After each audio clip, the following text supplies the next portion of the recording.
bom dia, boa tarde, boa noite. Eu sou Alan Ferreira. Hoje estamos estreando aqui o nosso podcast aqui na cidade de Santo André. E para dar o início a esse nosso trabalho, nós trouxemos como convidado o Clóvis. Seja bem-vindo, Clóvis. O Clóvis é mestrando em Planejamento e Gestão do Território na Universidade Federal. Trabalha na Prefeitura de Diadema, na Secretaria de Planejamento e Gestão, é isso? Sim. E é um orgulho trazer ele aqui. A gente vai conversar um pouco hoje sobre a cidade, né? E esperamos aí contribuir com o debate de uma Santo André ainda melhor. Clóvis, me conta um pouquinho sobre essa coisa da universidade. Qual que é esse curso que você faz, né, de mestrando? Estava brincando aqui, mestrando em Planejamento e Gestão. O que se trata esse curso? E fala um pouquinho sobre você. Legal. Bom, primeiro, agradecer o convite aí, boa tarde, bom dia, boa noite, em qualquer período que você estiver assistindo a gente aí. Obrigado pelo convite, Alan. Acho que é importante esses espaços de conversa, de troca de ideia mesmo. Agradecer muito poder estar aqui hoje com você. Bom, sobre a Universidade Federal da ABC, eu acho que se deixar, a gente vai até amanhã de manhã, né? Mas, porque muito da minha relação com a cidade, inclusive, ela vem a partir da universidade. Eu vim morar em Santo André por conta da Universidade Federal da ABC. Eu sempre nasci na divisa entre São Caetano, sempre morei na divisa São Caetano, Santo André, São Paulo, do lado de São Paulo, da Califórnia. E, então, mas a dinâmica da minha vida sempre foi voltada para o ABC.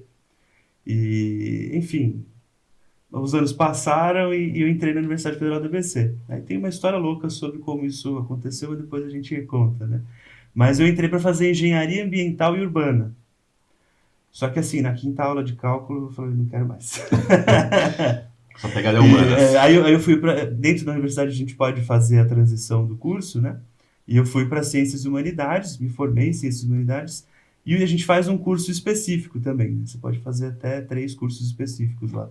Só o projeto pedagógico da UFABC dá um podcast inteiro aqui. E aí eu fiz planejamento territorial. E hoje o mestrado que eu faço é meio que uma continuação do curso, né? Planejamento e gestão do território. E que é bastante interdisciplinar, né? Então você tem um campo ali mais voltado ao planejamento regional, mais voltado ao urbanismo e questões mais urbanas da cidade mesmo. Regional a gente já olha em diferentes escalas, né? E a gente mistura muito economia, direito, geografia, então é um curso bastante interessante nesse aspecto, né? E a universidade tem essa relação, assim, que a gente vai contando ao longo do caminho, né? Mas eu fui presidente do diretório acadêmico da UFABC por 3 anos. Tinha que ser, né? Pois é. E durante o período Bolsonaro. Foi o período mais difícil da UFABC. O dinheiro que a gente tinha de custeio na UFABC durante o governo Bolsonaro é o que a gente tinha de investimento no governo Lula. Só para você ter ideia da diferença brutal que foi o período do governo Bolsonaro. Mas a gente vai falando também melhor disso, né? Bacana. Tava falando do período, né, Bolsonaro. A gente está no 2023, né, quase num ano do governo Lula. E a gente também tem aqui em Santo André tem o governo do Paulo Serra, que está encerrando o ciclo. Esperamos que, de fato, encerre esse ciclo de uma gestão de 8 anos. E a gente veio aqui também hoje para debater um pouco a cidade.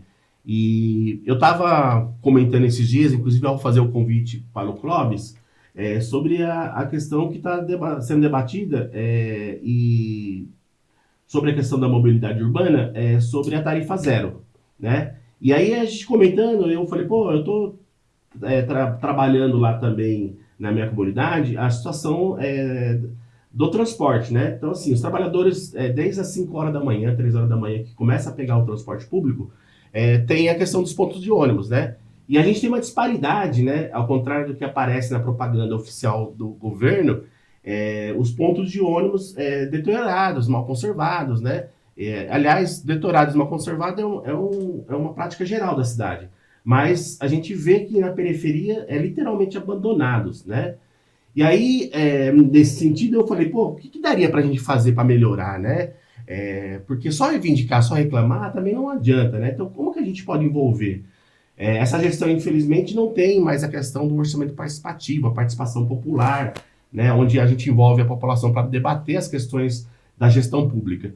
Então, eu estou trazendo essa pauta e hoje de manhã vindo para cá para fazer esse primeiro podcast, e aí eu tava vendo o ponto de ônibus lá, eu catei o celular, comecei a filmar e tal, e aí encontrei uma amiga lá que estava no ponto de ônibus e o ponto de ônibus totalmente detonado. E aí a gente vai iniciar esse debate hoje aqui sobre a tarifa zero, mas eu gostaria, né, de mostrar aqui para a galera, né, como que a cidade de Santo André vive na periferia sobre o que não está no outdoor da prefeitura. E aí eu vi, né, a situação, eu gravei, aí tinha até uma colega, a Célia, que estava no ponto de ônibus, e ela falou, nossa, tá difícil, né?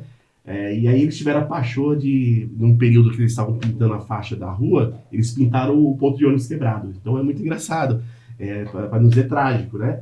E aí, Cláudio, trazendo essa questão do ponto de ônibus, tem a questão da mobilidade na cidade, né? A gente tem vivido em Santo André, quando fala em transporte público, as pessoas reclamam do transporte, porque são mal conservados, né? Teve um pouco de cuidado na época da pandemia, porque ele teve que fazer lavagens, limpezas por conta da saúde, mas a gente, todo final do ano, a gente tem uma surpresa, né? É o aumento da tarifa. Então, eu queria que você abordasse um pouquinho, para a gente conversar e dialogar com o nosso público, sobre essa questão da tarifa.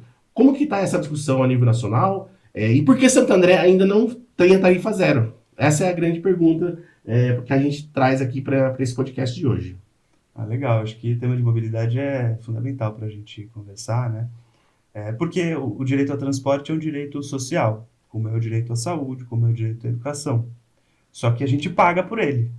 Se você não pagar, você não usa. Se você não pagar, você paga consulta na UBS? Não.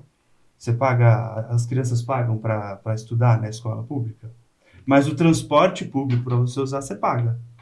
Então, ele limita a utilização, ou melhor, ele limita você ter acesso ao seu direito garantido, que é o direito ao transporte, à mobilidade.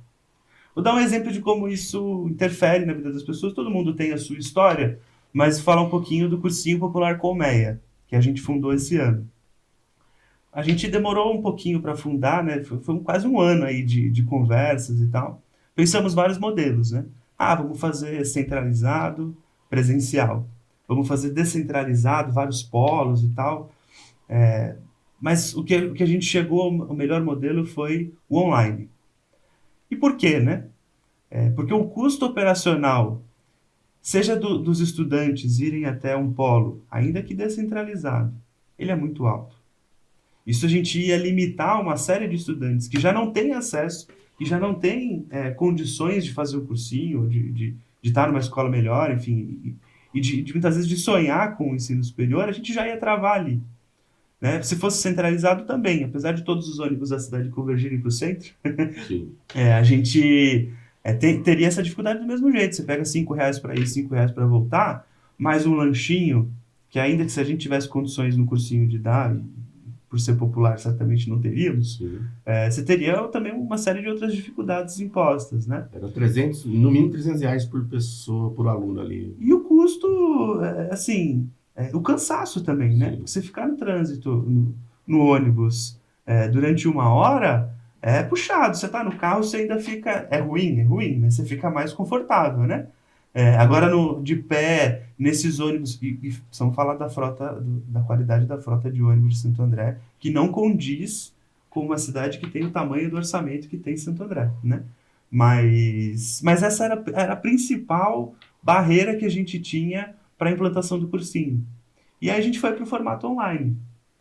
Aí você pensa, não, mas a barreira tecnológica e também operacional é difícil. Mas a gente conseguiu chegar a muito mais pessoas, muito mais gente. Hoje, os alunos assistem aula de pijama. Muitos deles trabalham, a gente brinca, né, que é a tropa do pijama. Eles trabalham, muitas vezes fazem outros cursos, e aí de noite acompanham a aula com a gente. Né? E ter esse momento também de descanso para eles foi importante. Assim, o tempo que eles já gastam fazendo as outras coisas da rotina, no transporte, então eles passaram a economizar esse tempo e poder se dedicar também aos estudos. Então o cursinho é um primeiro exemplo aqui que eu dou de jovens que não têm acesso ao seu direito à cidade garantido, e que muitas vezes isso trava uma série de possibilidades de estudo, de desenvolvimento pessoal, humano, de acesso à cultura, de acesso ao esporte, Enfim, o transporte, ainda mais quando a gente está num contexto metropolitano, né? Aí eu brincando com as escalas Sim, sim. que eu falei do curso, né? Santo André não está dissociada do que é a região metropolitana de São Paulo, né? Ainda mais da forma como o nosso perfil demográfico e urbanístico está se conformando, a gente está virando aos poucos, né? Mas você tem bairros, você tem regiões da cidade que cada vez mais estão se tornando dormitório, né? A classe média que não consegue acessar o centro expandido de São Paulo passa a vir para Santo André, porque você consegue morar num apartamento maior, com Uhum. acesso à infraestrutura, mas não tem essa identificação com a cidade, né? Então, cada vez mais a gente está se tornando dormitório, porque aqui o emprego qualificado está cada vez mais restrito. Sim. Apesar da gente ver dados de que Santo André tem aumentado o número de empregos e tal, que acho que é um processo também de retomada da economia a nível nacional, a gente não tem... O emprego de planejador territorial aqui é muito restrito. Se você quer ser empregado planejador territorial, você vai buscar na capital. Como é para uma galera que trabalha com programação, como é para uma série de outras engenheiros e tal, A que estão sociólogo, tendo então, jamais. uma série de profissões, você não tem emprego em Santo André. Sim. Né? Então, e aí onde é que entra o transporte? Nesse ponto. Porque todos os dias você tem que se deslocar de onde você mora, ir para outro município, você tem um custo de chegar na estação de trem, depois você tem o custo do trem, depois muitas vezes você tem o custo de outro ônibus em São Paulo para sair da estação de metrô ou de trem Sim. e chegar no seu destino. Para você ter uma ideia, Clóvis, eu moro no Jardim Riviera, a 11 quilômetros exatos do centro da cidade, né? Então tem um ônibus e ainda tem integração do Vila Luzita. Então imagine o percurso que é chegar no centro da cidade, né? O acesso à cidade. Isso só depende do transporte público para isso, né? Com certeza. Quando se trata de mobilidade, eu acho que uma série de ações, elas são vistas como loucura. Eu estou fazendo todo esse trajeto para chegar na tarifa zero. Mas elas são vistas como loucura. Ah, é loucura tarifa zero. Posso te confessar uma história? E aí é histórico isso, né? Eu sou de uma geração um pouco anterior à sua, né? Sou formado em Ciências Sociais e graduado recentemente em Direito. Mas na minha época do movimento estudantil, que você falou que era do centro acadêmico, quando a gente fazia parte do movimento estudantil na cidade, isso lá no meados de 96, 97, a gente lutava pelo passe livre. É isso. Né? E aí o Celso Daniel, então prefeito, né, do PT e tal, a gente foi sentar com ele, né? Falou, não, mas tem que discutir a planilha, né? Porque a planilha X não vai dar resultado, é muito caro, é inviável, então, e criava uma série de dificuldades. E aí depois você citou a questão do bilhete único, né? Já no governo Grana, o governo do PT, que trouxe, né, para Santo André essa história. Então, depende de onde você está olhando, o foco que você está olhando, né? Por olhar que você está abordando sobre o direito à cidade, ou é um olhar para o lucro, apenas para o lucro empresarial, né, da cidade? Então, você vê os retratos, né? E hoje nós temos, né, o passe livre e temos o bilhete único. E agora estamos avançando numa discussão mais ampla, né? Eu acho que não tem outro caminho. Acho que o caminho final do transporte, ele vai ser necessariamente a tarifa zero. Isso já está partindo dos gestores e gestoras, e aí São Caetano é um bom exemplo. O que eu li, apurei um pouquinho, é que a ideia lá era implantar primeiro para quem estava no Cade Único, que é uma parcela importante das pessoas vulneráveis e tal. Mas o custo operacional de você ter, cada pessoa ter o seu cartão, olhar para a base de dados do Cade Único e fazer todo esse processo, ele era muito alto. Então, tudo bem, vamos fazer só para quem é munícipe. E aí, cada munícipe de São Caetano, 150 mil pessoas, teria que ir procurar um lugar ou receber o seu cartão em casa para poder utilizar. Então, assim, também teria um outro problema. Aí você empaca em questões de comprovante de endereço e tudo mais que isso pode gerar. Então, o custo operacional de você restringir a tarifa zero, ele é mais alto do que você liberar a catraca. Então, esse foi um ponto em São Caetano, pelo que eu conversei aí, que tornou a tarifa zero viável para qualquer pessoa. A gente pode sair daqui agora, então lá em Santo André, vai ter catraca, porque o modelo lá que é feito é um modelo que é pago por passagem. Então, cada vez que a catraca gira, a prefeitura paga a empresa de ônibus porque a catraca girou. Tem mecanismos de controle, etc. e tal, Mas esse é um formato. Você tem outros formatos de tarifa zero. Ô, Cláudio, eu tenho, também pesquisando um pouco sobre isso, até escrevi um pouco, né, uma nota introdutória sobre o tema, porque também não sou especialista, na transição do governo Lula, né, um dos especialistas em transporte público, né, que estava naquela transição, falou um pouco sobre a tarifa zero. Inclusive falava que se precisava criar um modelo no país, não só na questão das cidades, né? Me parece que tem algumas experiências em algumas cidades, né, sobre isso, estamos falando de São Caetano agora, mas que deveria ser como se fosse um SUS do transporte público, né? Um direito onde o governo federal, inclusive, pudesse intervir no sentido do financiamento desse transporte público. Como é que está? Você tem acompanhado um pouco dessa discussão? Se tem alguma coisa que avançou já no governo Lula sobre essa questão, ou ainda está partindo da questão das cidades, essas iniciativas? As iniciativas concretas, eu acho que elas estão partindo das cidades hoje, dos municípios. Aí você tem Maricá, por exemplo, mas Maricá faz isso porque o royalty do petróleo lá é muito grande e assim, permite um fôlego orçamentário muito maior. Lá é uma empresa pública, inclusive, né? Sim. É uma tal de EPT, né? E os ônibus chamam vermelhinhos. São vermelhinhos. Por que será, né? Aliás, eu estava falando nesse artigo e falei sobre essa cidade, né? E falei da experiência que Santo André tem na questão do transporte público, né? Da discussão do transporte público. Já na gestão de 89, 88 e 92 do Celso, se implantou, queria que você abordasse, antes da gente aprofundar mais outras questões sobre a tarifa zero, mas a questão histórica, né? Santo André teve pioneirismo na discussão do transporte público, né, quando criou a EPT, a Empresa Pública de Transporte, né? E aí também tinha os ônibus, né, vermelhinhos, né? Mas era uma discussão já do direito ao transporte, para que o trabalhador pudesse ter acesso e tal, e por muito período, eu andei bastante nesses vermelhinhos, né? Mas tinha a discussão do transporte. E uma coisa que ficou parada no tempo, mas que travou um pouco essa discussão, foi a questão do Conselho Municipal do Transporte, que foi criado em lei e até hoje não foi colocado em implementação. Você acha que isso é a falta de debate público e um espaço que, na verdade, esse conselho é deliberativo, atrapalha um pouco essa discussão na cidade?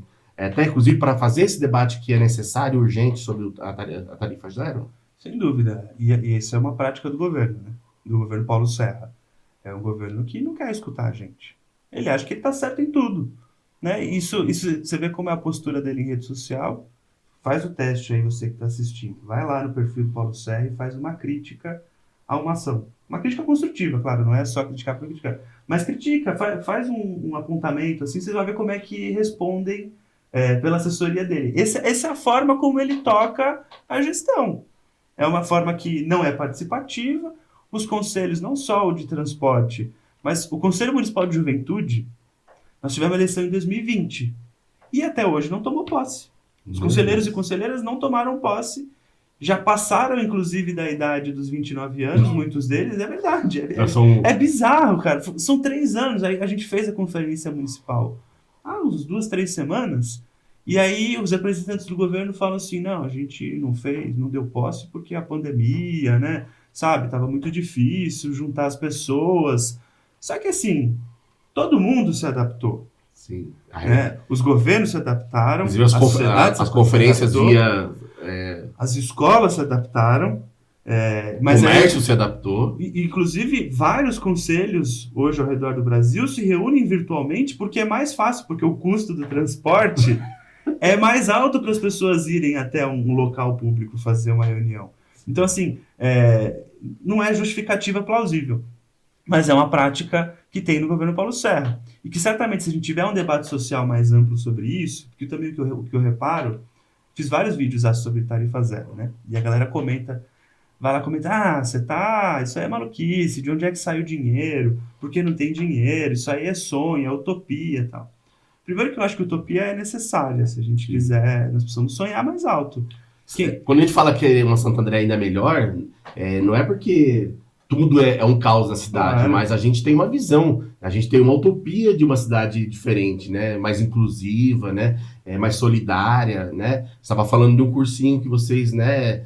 Não veio a prefeitura de Santo André falar, nós vamos garantir o transporte gratuito para vocês. Não, pelo contrário, tem que ter luta, tem que ter esforço, né? E aí é onde a gente tem o direito de sonhar por uma cidade ainda melhor, né? Claro, com certeza. Acho que, primeiro, sobre essa coisa do passe livre para estudante de cursinho, essa é uma luta, assim, de cursinhos populares, de cursinhos gratuitos, ou estudante bolsista 100% em Sim, cursinho privado, mas porque quando você está no cursinho, eu fiz cursinho por 3 anos, antes de entrar na UFABC. Quando você está no cursinho, você é geração neném, se você não trabalha, ou você trabalha informal, você é geração neném, porque o estudante de cursinho não é reconhecido como um estudante. Apesar da galera estudar muito. sim, A galera sim. do Comé estuda pra caramba, assim. E, aliás, os cursinhos populares, na verdade, têm, os alunos têm ranqueado, né, as colocações de aprovação, tanto no Enem como nas grandes universidades, né? A classe trabalhadora que tem se empenhado, né, tem ocupado. Porque, eu falo, na minha época, não tinha os cursinhos populares e você tinha os vestibulares, né? E era muito difícil, né? O acesso, né? E é engraçado porque a galera da periferia não tinha acesso por meio do ProUni, nem o Enem, e para você estudar uma USP, né, ou numa universidade federal do ABC, que não existia na época, era super difícil, né? Eu fui jogado para fazer ciências sociais, mas o desejo inicial era fazer curso de direito. E aí era direito de São Bernardo, era muito o vestibular da Unicamp, nossa, aquilo lá era um monstro porque era difícil, né? Porque a gente, oriundo das escolas públicas, né, sabemos como funciona a escola pública, infelizmente não é a qualidade necessária, por isso a urgência dos cursinhos, né? E queria que você falasse um pouco dessa questão também do acesso à universidade, né? Claro. Você falou do aspecto da mobilidade, né? Não mudando um pouco de foco, mas é importante a gente destacar que o, como que o filho do trabalhador hoje, né, por conta até dessa dificuldade da locomoção, né? Eu estava falando, né, quem mora no Represa, no Clube de Campo, no Jardim Irene, lá naquele cantão, né, do Vila Luzita, tem uma dificuldade grande para acessar, né? E aí queria que você falasse um pouco dessa coisa do acesso à educação para além do transporte. Claro. Primeiro, sobre o estudante de cursinho, né, que eu falei que é neném, Sim. porque o fato de não ser reconhecido como Enem, estudante, Enem nem é porque estuda no Enem, faz o Enem? nem é o que você vai ver no Fantástico de vez em quando. Só que é a geração que nem estuda e nem trabalha. Ah, entendi. Que é um termo péssimo, assim, Sim, porque sim. você fala que essas pessoas não fazem nada. E muitas delas estão trabalhando, os moleques estão trabalhando no iFood, né? E tá trabalhando. Trabalha 12, Antigamente era 14, VASP. 18, 15 horas. Antigamente era VASP. Exato. Então, Né? assim, e quando você está nessa condição, você não é reconhecido como estudante, então os estudantes do Colmeia, que não estão na escola formal, eles não têm acesso ao passe livre de estudante que nós temos garantido por lei em Santo André. Nossa. Então, a nossa luta é também para que, não só em Santo André, mas em outras Sim. cidades, São Paulo, enfim, essa é uma luta de muitos cursinhos populares, mas para que os cursinhos populares sejam reconhecidos como instituições de ensino e que possam os estudantes terem acesso ao passe livre. Enquanto a gente não tem a tarifa zero, que pelo menos a gente possa ampliar o acesso e garantir o acesso a esses estudantes, né? O tarifa zero, na verdade, vem superar essas questões. Claro. Né? Aí você não vai ter essa diferença. Porque a gente tinha a discussão do acesso à cultura, ao esporte ao lazer, por exemplo, né? Quando nós montamos lá no Celso Daniel um centro de referência da juventude, que era um espaço de convivência e tal, aí depois o censo interno daquela casa foi demonstrado que a maioria dos jovens eram da periferia, inclusive eu, né? Que não tinha acesso na periferia, né? E aí também tinha o deslocamento de ônibus, né? Pagavam, né? Mas vinha, ou pegava carona muitas vezes, né?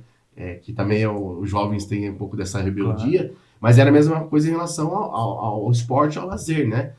Ficar distante, né? Então o Tarifa Zero, ele aborda uma questão da cidade para acesso ao direito de outras questões, não só da educação, claro. Né? A questão da saúde, a questão do esporte, a qualidade de vida muda, né? Isso é uma visão diferente de cidade, né?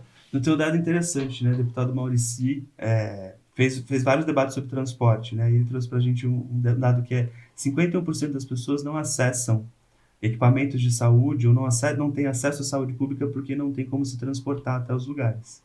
Então, assim, esse é um dado profundo. Somente os especialistas, né? Exato, especialidade, às vezes você tem que ir para longe, não é perto, nem tudo você tem na sua UBS, e isso faz parte do arranjo da forma como o SUS é colocado, mas você tem um custo enorme e as pessoas não têm acesso a ele, né? Não têm acesso a esse transporte.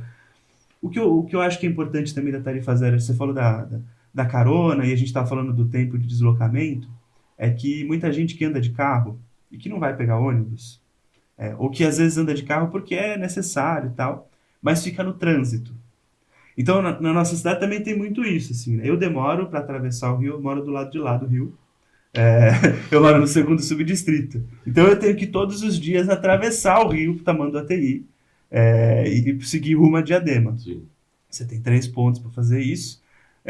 Inclusive tem um projeto que o Paulo Serra fala que é dele, né? Aquela história toda do viaduto ali, aquele complexo viário que está sendo.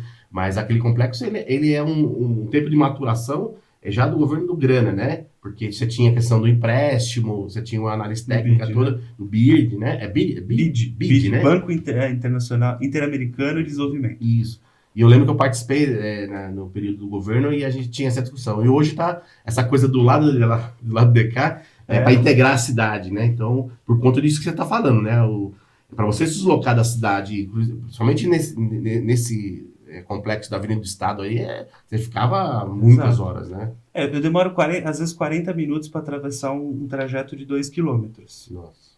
Se a gente tivesse tarifa zero, mais gente passa a utilizar o ônibus, deixa o carro em casa, eu inclusive deixaria. Mais gente passa a utilizar o transporte coletivo, menos carro na rua, o trânsito flui melhor, você ganha por não pagar a passagem e você ganha tempo por chegar mais rápido nos lugares. É um absurdo, as pessoas demoram 2, 3, 4 horas às vezes no trânsito todos os dias, no trajeto todos os dias, no transporte todos os dias. Te contar uma história. Na semana passada eu fui conversar com o nosso presidente estadual do PT, lá em Franco da Rocha. Também é outro exemplo ótimo. E aí, falando dessa coisa de como a gente pode ter quando o transporte público ele é integrado, né? Quando você tem o corredor de ônibus, né? Quando você tem a integração metropolitana que você estava abordando e tal. Você está falando, levei 2, 3 horas para ir andar no centro da cidade, para chegar no centro da cidade. E eu peguei o ônibus lá no Jardim Riviera, fui até Franco da Rocha, gastei R$ 10, né, e andei milhares de quilômetros. Eu não sei nem mencionar, mas eu sei que eu contei pelo menos a estação de trem, né? Eram 20 estações de trem da Prefeitura Celso Daniel até em Franco da Rocha, com apenas uma passagem, né? E aí peguei do Riviera mais uma passagem. Então essa coisa, quando você tem uma integração, uma discussão do transporte urbano, o transporte público, é uma outra história, né? A qualidade de vida muda, né? Sem dúvida. E a gente está falando muito do debate da tarifa zero nos ônibus municipais e intermunicipais, porque né, os ônibus da MTU, apesar da MTU ter sido extinta pelo Dória, eles seguem operando, né? Sim. E aqui a gente, inclusive, tem o monopólio da Next, que é a empresa ligada à Metra e tal, que opera todas as linhas da MTU aqui. E, inclusive, parte da frota da MTU aqui está melhor do que a frota municipal. Mas acho que quando a gente olha para o debate metropolitano, não dá para não falar da tarifa zero no metrô. Ou de uma diminuição muito abrupta do custo da tarifa do metrô e da CPTM. E aí entra no debate também da privatização da CPTM, e do metrô, das linhas da CPTM e do metrô, que o Tarcísio quer trazer. Né? Eu acho que isso... Você tem vários formatos de conceder. Né? O que a gente viu até agora é que está dando errado. Né? Tem formatos ao redor do mundo que podem dar certo. Nem toda concessão ela é um problema. Né? Mas aqui as linhas 8 e 9, que estão ali na região sudoeste metropolitana, elas são um problema. Né? Um problema porque a Via Mobilidade ela tem expertise, mas ela não quer fazer o investimento necessário agora, ela quer diluir o investimento ao longo de muitos anos. O Estado, na verdade, não investe o necessário, né? Exato. O Estado, assim, ele tem condições de investir e muitas vezes o Estado investe e entrega para... Que é o caso da linha 4. Sim. Né? O Estado investiu, construiu a Via 4, deixou ela bonitona, com trens maravilhosos. É típico do neoliberalismo, dos movimentos neoliberais, fazer um grande investimento público e entregar para a iniciativa de bandeja, né? Aí os caras operam e fazem o que eles querem, né? E isso está acontecendo nas linhas 8 e 9. O que eu tenho ouvido é que o Tarcísio quer também privatizar a linha 10 e a linha 7. Você falou do trajeto Santo André e Franco da Rocha. Acho que a única coisa boa que Dória fez para o transporte da CPTM nos anos em que ele foi governador Apesar que agora dá para falar bem do Dória às vezes, né? Mas eu acho que a única coisa boa que ele fez foi o serviço 710, que é isso que você está falando. Você pode sair de Rio Grande da Serra e chegar em Jundiaí, que é do outro lado, assim, por o custo de uma passagem. Então, o que o Tarcísio quer, inclusive, é desmembrar a linha de novo. Que aí você vai de novo ficar com a linha 10, e ele quer conceder a linha 10 e depois conceder a linha 7. Então você pode ter, inclusive, a falta dessa integração. E quando a gente fala de privatização, desde da construção, inclusive, isso em alguns formatos ao redor do mundo, você pode ter diferença no custo da passagem. Então, os R$ 4,40 que você paga hoje em qualquer estação, pode ser que outras linhas sejam mais caras. Uhum. Então você pode, inclusive, elevar o valor da tarifa, ou ter que elevar demais o subsídio que o Estado tem que colocar para a tarifa ficar no mesmo valor. Então você vai gastar mais. De qualquer forma, todo mundo perde, né? Sim. Então acho que isso é importante da gente estar muito atento, que a gente está falando muito da privatização da Sabesp, Sim. que é fundamental, e a água, enfim. Aliás, aqui em Santo André, né, nós tivemos a privatização do Semasa, né, para a concessionária Sabesp, e o serviço péssimo, né? Apesar de a gente já ter por vários anos criticado, mas é uma empresa pública, aliás, é uma empresa mista, né? A Sabesp ou não? Ou ela é totalmente pública? Ela é mista. É mista, né? É mista. Mas também carece de grandes investimentos, mesmo ainda tendo o poder público fazendo os investimentos, a gente tem a questão do aumento da tarifa. Com a privatização dessas empresas, a tendência da tarifa é aumentar, né? Aliás, o Semasa aqui era um serviço que fazia luta, inclusive política, para ter uma tarifa baixa. Por muitos anos no Celso Daniel, as gestões do PT brigou para que esse debate chegou até no CAD, né, enfim, virou caso de justiça, mas você tinha um enfrentamento político ideológico sobre a questão da tarifa, mas enfim, né, foram vencidos, a Câmara de Vereadores entregou, né, a mão beijada ao Semasa, que era uma das empresas públicas de excelência aqui na cidade, não tratava só a questão da água, mas tinha outras políticas. E aí, para a gente claro, que se for falar da tarifa, eu acho que a gente abordou bastante questões aqui.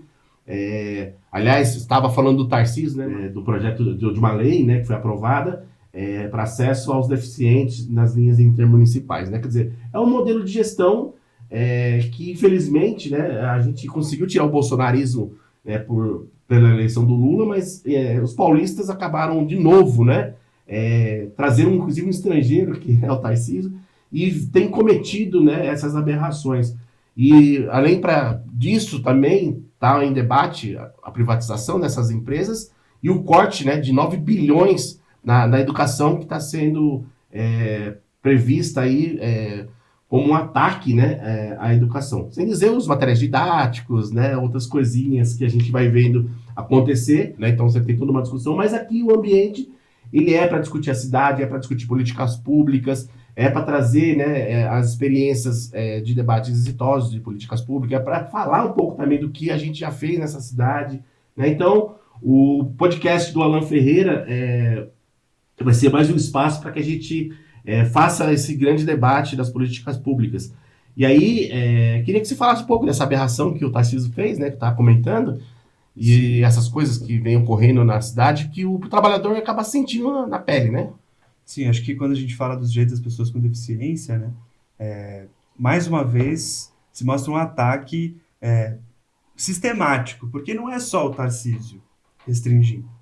Você tem aqui em Santo André, a gente tem uma secretaria da pessoa com deficiência, que é o secretário Jobert Minhoca. Muita propaganda e pouca ação, né? Pois aí você pergunta para as mães de crianças neurotípicas como é que está a assistência, seja à saúde, seja na educação inclusiva, na nossa cidade. Todos os dias tem o caso de uma criança que ou sofreu maus tratos na escola, ou não está conseguindo acesso a psicólogo, psicóloga. O Caim foi desmontado. Inclusive, eu mandei um requerimento de lei de acesso à informação para a prefeitura perguntando por que que o Caim deixou de atender essas crianças. E a resposta foi assim, não, o Caim não tem esse caráter de educação inclusiva.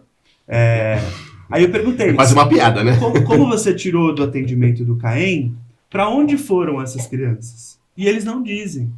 Tipo, ó, saiu daqui da nossa responsabilidade, agora você tem que perguntar para a Secretaria de Saúde. Aí você pergunta para a Secretaria de Saúde, ela fala que você tem que perguntar para a Secretaria de Pessoa com Deficiência. Aí você pergunta para a pessoa com deficiência. E assim, eles vão jogando de um lado para o outro e você não tem uma solução do problema. E todos os dias a gente tem demandas das mais variadas sobre essa pauta. Então, assim, tem um ataque também sistemático a direitos das pessoas com deficiência, né? Em vários sentidos, né? Eu acho que garantir o acesso à saúde e ao atendimento qualificado, conforme as pessoas precisam, é direito básico que deveria ser garantido, né? Sim. Então, acho que nesse sentido a gente tem que falar de vários ataques. E você estava comentando sobre a Sabesp, né, e a tarifa aumentar.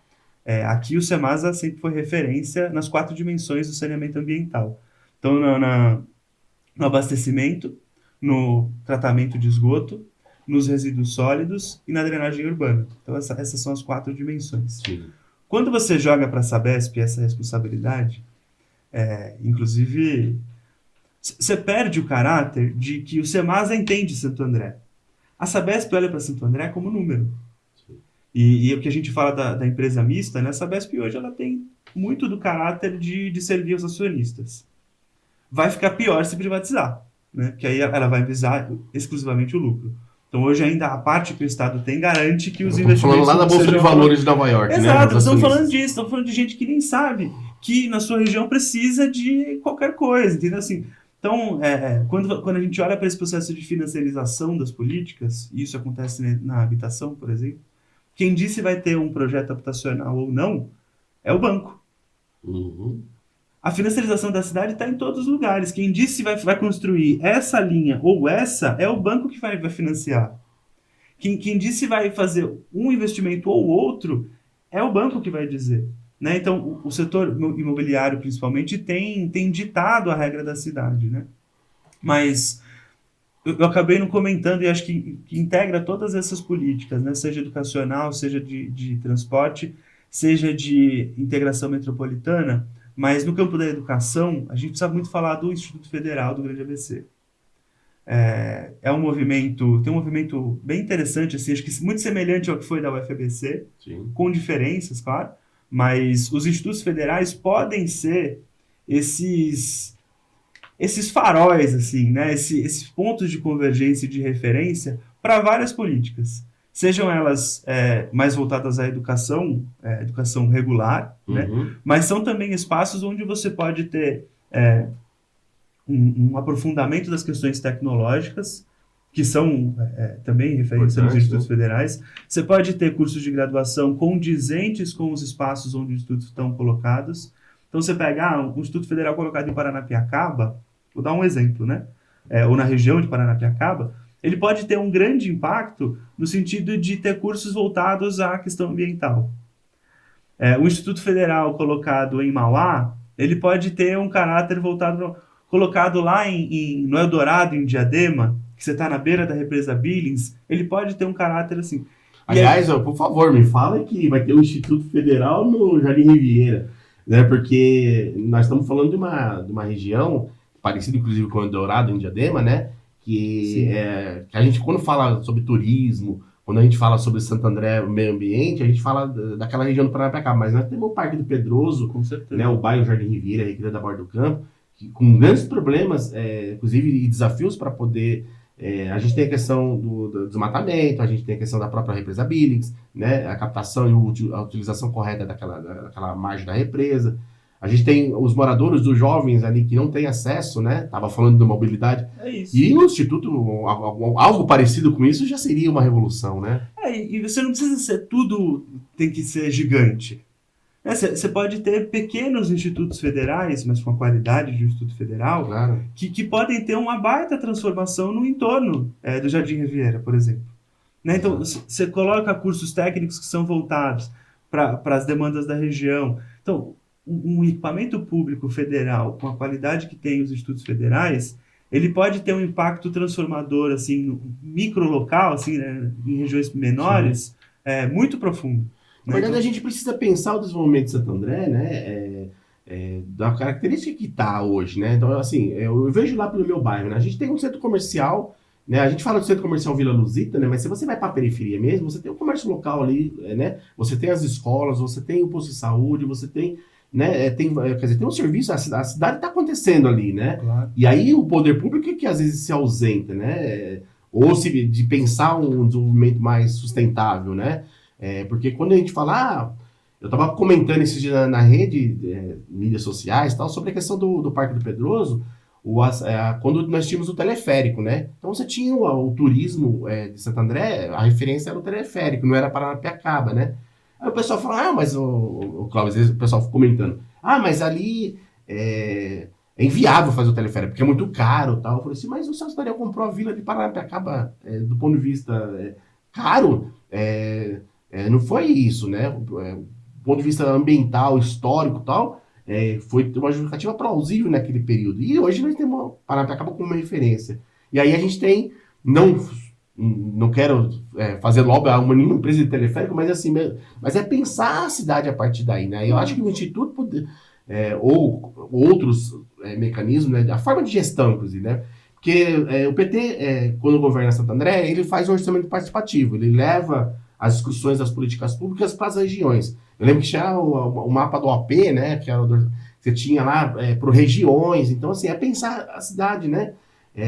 O que você acha, por exemplo, de ter conselhos regionais? Porque a gente estava falando dos conselhos existentes na cidade, né? Você falou do Conselho de Juventude, a gente tem o da Saúde. Mas o que você acha de conselhos regionais que pudesse, junto com o governo, pensar a cidade a partir do local ali, né? Como o Milton Santos fala, do local para o global, né? Que é um pouco dessa visão, né? De mundo que a gente está vivendo, né? Eu acho que tem vários aspectos da participação. A gente tem os conselhos como uma coisa que... eu vou dizer que pegou, sabe? Às vezes a gente olha e fala assim, essa lei aqui pegou, lei do consórcio público. Pegou, é uma lei que em todo lugar as gestões sabem o que é, né? Mas participação você tem várias formas de fazer. O Paulinho escolheu fazer nenhuma.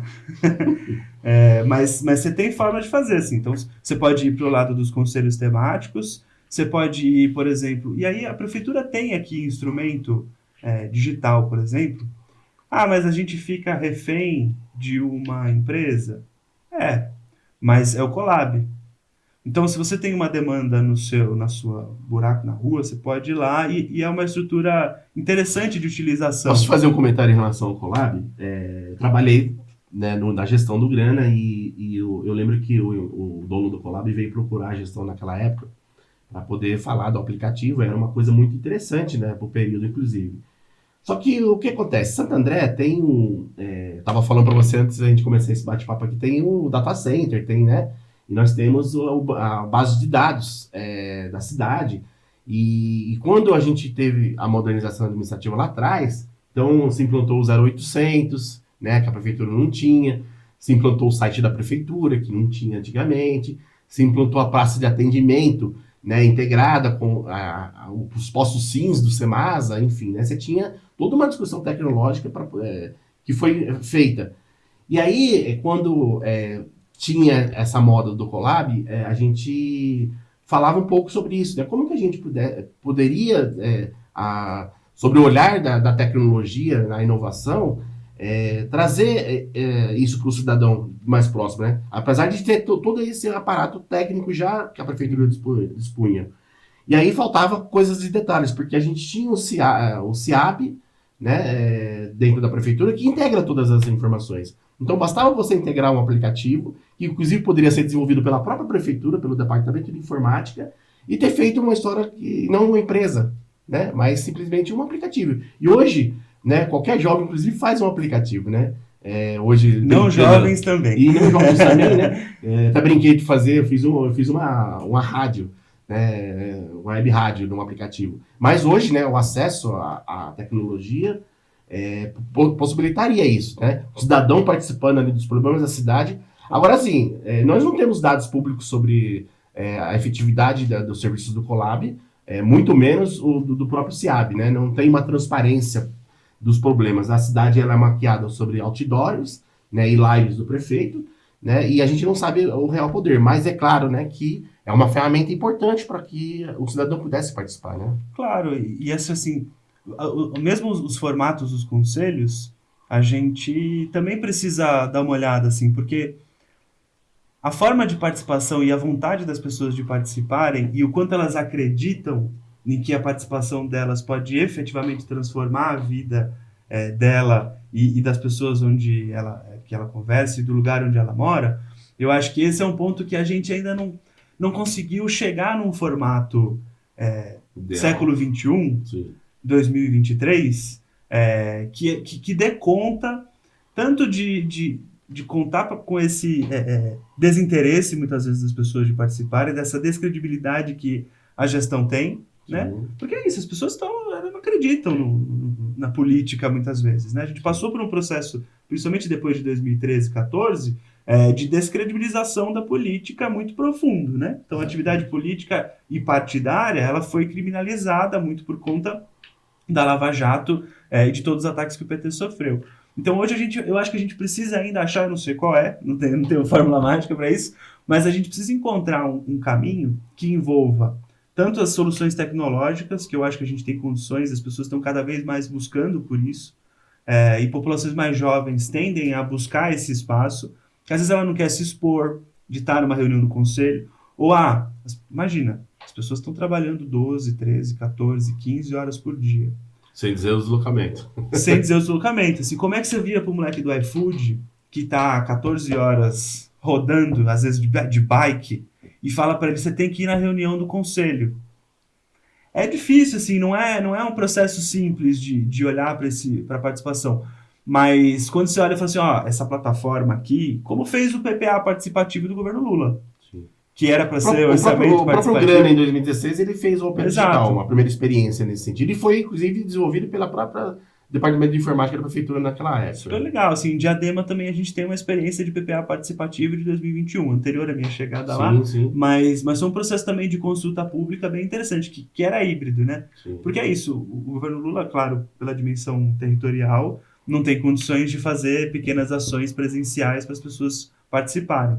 Mas em Diadema, em Santo André, a gente tem condições ali de montar pequenas banquinhas e vamos lá ajudar as pessoas a fazerem essa integração. Assim. Então você tem um modelo híbrido, que eu acho que é um modelo interessante, que você olha para uma gestão de dados mais eficiente e você consegue também fazer com que as pessoas que não participariam de uma reunião de conselho participar. Sim. É claro que isso não inviabiliza o conselho. Então, quando a gente fala de conselho regional, eu gostaria de ter um lugar onde regularmente eu posso lá falar sobre a situação do bairro que não fosse setorializada também. É isso que eu ia falar, né? Ponto, né? Porque a gente tem o conselho das unidades de saúde, a gente tem dos conselhos de escola, né? E esses conselhos, é engraçado que eles não se conversam, não debatem os problemas de segurança, aliás, todos os dias a gente tem assalto no lugar onde acontece a reunião do Conselho de Segurança de Santo André. No lugar onde você tem a GCM, tem a Polícia Militar, tem a Polícia Civil, porque o Conselho tem esse caráter de integração. Tem os moradores que participam. Quantas intervenções os estudantes da UFABC já fizeram nesse Conselho e não resolve nada. Você vai lá, você faz... Ou quando eu fiz um vídeo, por exemplo, no dia seguinte apareceu uma viatura. Ela ficou lá por 4 ou 5 dias. E não é policiamento. Porque, assim, a cidade... Senão você vai ter que ter polícia em todas as ruas. Claro. Nós precisamos olhar para um problema social mais de fundo e de desigualdade. Nós precisamos olhar para um problema urbanístico, porque as nossas cidades são feitas para carros. É a herança dos anos 50, auge do automobilismo? Sim, mas são cidades feitas para carro. Não é para pedestre andar. Ali no entorno da UFABC, vamos olhar. Sim. Você tem de um lado a Avenida do Estado, que está passando um monte de carro, e do outro você tem um murão do Carrefour. Sim. Você vai para onde? Aí no escuro ali Exato. Nós não temos incentivo à fachada ativa. Você falou dos centros comerciais. Sim. E cada vez mais os centros comerciais estão fechando mais cedo. E se você não tem movimento na rua, a sensação de insegurança é muito maior. Eu fui para Buenos Aires semana passada. E lá, apesar de ter uma diferença muito grande de relevo, né, que a cidade é muito mais plana, as quadras são muito mais regulares e tal, mas você tem um incentivo às pessoas caminharem e estarem nas ruas, que é muito interessante. Não é assim, a prefeitura falando, vai pra rua e caminhe. Mas é um incentivo que você se sente confortável caminhando. 11 horas da noite, você está caminhando na rua. Por quê? Porque tem um café aberto, você tem restaurantes abertos, você tem outras pessoas que Você vão tem a pra... sensação de segurança. Exato, você se sente confortável de estar na rua. É claro, você tem menos assalto, não só por isso, né, por iluminação e etc., mas você tem esse processo que a cidade ela se torna mais acolhedora. Nós precisamos aqui de mais iluminação pública de qualidade, que seja de LED para a cidade toda, por exemplo, porque as regiões mais periféricas ainda não são cobertas totalmente. Foi da minha casa é ainda aquele mercúrio. Pois é, então, assim, além de ter um problema ambiental muito profundo, você Sim. tem, enfim, a própria iluminação ela fica prejudicada. Você tem que ter um incentivo à fachada ativa, por exemplo. Um monte de prédio sendo levantado, com muros altos, Sim. as pessoas entram de carro, saem de carro, e sobrecarrega, além de sobrecarregar o sistema viário, você tem também esse problema de caminhabilidade mesmo na cidade. Bacana. Clóvis, se a gente ficar aqui, vamos até a amanhã, gente né? já teve um alerta ali da gente. O tema, né, é bastante complexo, mas ao mesmo tempo enriquecedor, né, porque você envolve uma dinâmica e uma integralidade de políticas públicas necessárias para que, né, a tal do tarifa zero, qual que seria o impacto para uma cidade como Santo André, né, os benefícios que seriam que poderão vir, né, então eu queria te agradecer, né, nesse primeiro podcast, um tema tão enriquecedor, agradecer de coração a sua vinda aqui, eu gostaria de desejar boa sorte, a gente tem ainda um debate a ser feito por essa cidade, né, ambos pré-candidatos a vereadores, a gente vai fazer esse debate com os moradores, e aí eu gostaria que a gente que você fizesse as considerações finais, e eu agradecer o público que nos assiste tanto à noite, de manhã, ou à tarde, que vai no ar esse nosso primeiro podcast. Legal, pô, primeiro agradecer aí de novo pelo espaço e por poder estar aqui expondo, conversando, aprendendo também, ouvindo histórias, acho que esses momentos são importantes de troca, né?